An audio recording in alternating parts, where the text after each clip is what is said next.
les grandes gueules. Les GG, les grandes gueules en direct sur RMC. Johnny Blanc, Fatima Bounois, Franck Tanguy sont avec nous. Voilà encore une belle petite sortie de la part de qui? De Monsieur Macron. RMC, les grandes gueules veulent savoir. C'est qui le patron? C'est moi le chef du gouvernement. C'est moi le patron. C'est pas Emmanuel Macron. C'est moi le chef du gouvernement. J'ai pris les mesures de simplification. Parce que parfois on pouvait douter. Je crois pas qu'on puisse en douter. Vous n'en doutez pas. Moi je ne doute rien. Moi j'observe. Moi non plus. Nous avons pris, je souris. Nous avons pris des mesures de simplification pour raccourcir les délais de paiement, pour sécuriser la liquidation. Le gouvernement va présenter la semaine prochaine en Conseil des ministres l'ensemble de son plan par rapport au RSI. Donc nous travaillons et je suis à l'écoute. C'est moi le patron.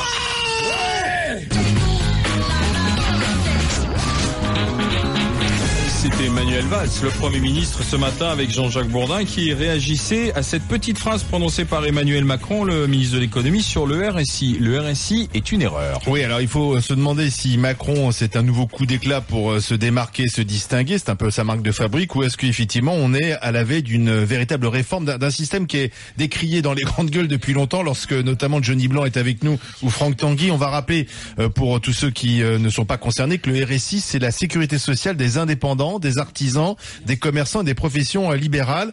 Un peu plus de 6 millions de chefs d'entreprise sont affiliés au RSI avec leurs familles. Et c'est vrai que, par exemple, Johnny, ça fait très longtemps que tu dis que le RSI, c'est une aberration. Alors pourquoi c'est une aberration? Donc tu donnerais plutôt raison à Macron. Est-ce que tu souhaites que ce gouvernement change le système? Non, je donnerais pas raison à Macron, parce que Macron, ce qu'il voudrait faire, c'est en fin de compte faire basculer le RSI dans le régime général. Ce qui veut dire, quand même, je préviens tous les artisans tout de suite, ça va leur coûter encore plus cher. Parce que n'oublions pas que le RSI, pour nous, indépendants, c'est entre 45 et 50% de nos revenus nets. D'accord? Ce qui est déjà énorme. Si on devient salarié, c'est 50% du brut. Donc, on Mais il faudrait augmente. quoi alors? Tout simplement respecter les lois européennes qui nous laissent libres de nous assurer là où on veut à l'organisme de notre choix. Tu vois, je vais te donner un petit chiffre très simple, sans prendre la tête à tout le monde avec des maths. Je vais dire un truc, tu prends une cotisation d'un salarié basique, 25 ans, qui lui coûterait, mettons, 460 € par mois d'assurance. 100 000 € de frais d'hôpitaux à rembourser. La Sécu te rembourse 60%, donc 60 000 €. Il reste 40 000 € à ta charge. Si t'as pas de complémentaire, t'es vraiment très très mal. Tu prends le même mec de 25 ans qui s'assurait dans une boîte privée. Eh ben, il paierait entre 160 et 240 € par mois, 100 000 € d'hospitalisation, remboursé 100%, sans mutuelle. Donc, trouve l'erreur. Je veux dire, là, avec un système comme ça, mais tu relances l'économie, tu redonnes, je vais dire, au moins 25% de pouvoir d'achat à tous les salariés. Mais il n'y a plus de problème de chômage en France. Mais on veut pas toucher à ça parce que, en France, je le redis, le mot social est un gros mot. On ne peut pas toucher à nos acquis. Pourtant, la Cour des comptes avait parlé l'année dernière dans un rapport à propos du RSI de catastrophe industrielle, le mot est quand même c'est assez fort, en pointant du doigt les erreurs de calcul de cotisation, les retards de paiement, la jungle administrative. Donc visiblement là, on est encore devant un symbole d'usine à gaz à la française, le RSI. Non, mais de toute évidence, même si, alors, de toute évidence, parce qu'on peut refaire les historiques, il y a de nombreux commerçants, de nombreux artisans qui ont été victimes d'erreurs du RSI, et le RSI a beaucoup de mal à remettre en cause ces calculs, voire même à les expliquer. Néanmoins, depuis quelques mois, le RSI, il est plus facile de dialoguer avec le RSI. Le RSI a assoupli ses procédures. On sent que les gens, c'est-à-dire les salariés du RSI, comprennent qu'ils ont mis des indépendants en difficulté. Moi, ce que je voudrais retenir de ce que dit Macron, c'est, je vais vous le citer, il faut collectivement que nous y réfléchissions, il parle de la réforme du RSI, parce que le monde de demain sera un monde de plus de mobilité. Qu'est-ce qu'il dit en disant plus de mobilité? C'est-à-dire qu'il y aura de plus en plus de gens qui auront recours à un moment ou à un autre de leur vie au RSI. Pour le ministre, la vie dans le monde de demain sera une vie de transformation d'activité. On passera de l'indépendant au salarié et aux chefs d'entreprise. Donc il nous dit juste que le RSI étant déjà débordé par les problématiques diverses et que la France étant débordée elle-même par le millefeuille administratif, demain, et c'est là où Macron est un homme intéressant, c'est qu'il prend date pour le futur. Ce type-là, c'est le petit Pousset, ok ? Et je dirais plutôt autre chose, référence littéraire, c'est l'homme qui plantait des arbres.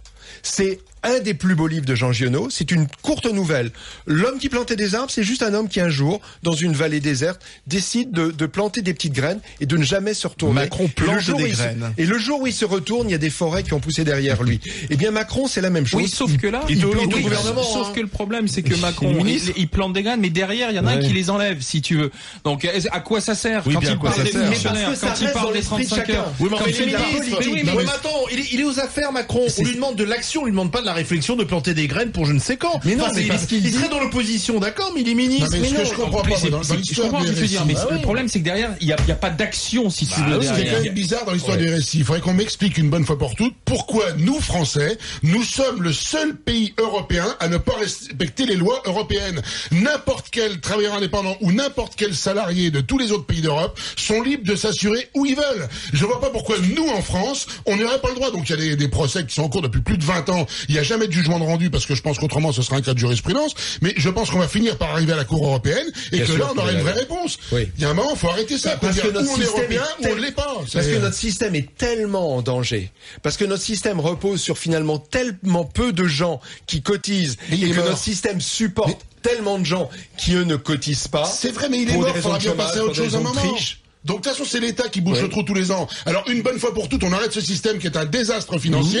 L'État gérera dans l'urgence, c'est-à-dire il bouchera les trous. Tant pis, ça fera quelques millions de déficit en plus. Et au moins, on repart sur un système qui est viable. La Sécu, c'est pas viable. Tout le monde le sait, tout le monde le dit. On ne veut pas le réformer.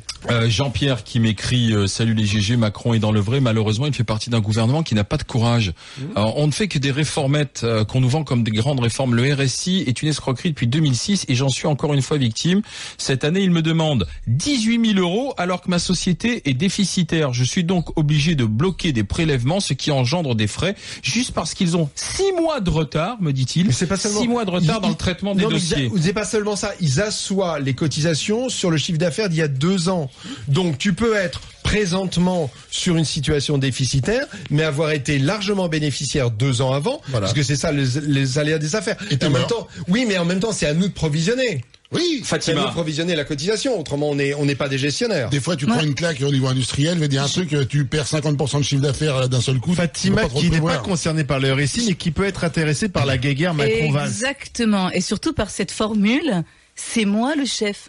Vous vous rendez compte, il a répondu, c'est moi le chef. C'est moi que je fais pipi debout. C'est moi qui fais pipi debout. Non mais on est un peu dans ça. C'est un peu la cour de récré. Il a répondu. Donc moi cette réponse elle me gêne. Alors ça aurait pu être intéressant de dire c'est moi le chef face par exemple à un rebelle qui se positionne comme un nouveau chef. Mais le problème c'est que Macron dit je vous livre ma conviction. Il présente ça comme un avis personnel. Qu'est-ce qu'il dit? Il ne dit pas c'est n'importe quoi. Il dit il y a des dysfonctionnements. Donc c'est les mots. Qu'est-ce qu'on va retenir nous? Catastrophe, comme tu as dit. Dysfonctionnement. Problème. Et il dit, à la place de faire plein de petits des aménagements, autant remettre tout en question, puisque là, on fait plein d'aménagements. C'est pas idiot ce qu'il dit. Surtout que Valls partage son constat. Donc le problème en termes d'image, lui il voulait se poser comme un chef d'État, et on voit plutôt un petit chef, petit chef. Puisqu'on parle d'Emmanuel Macron.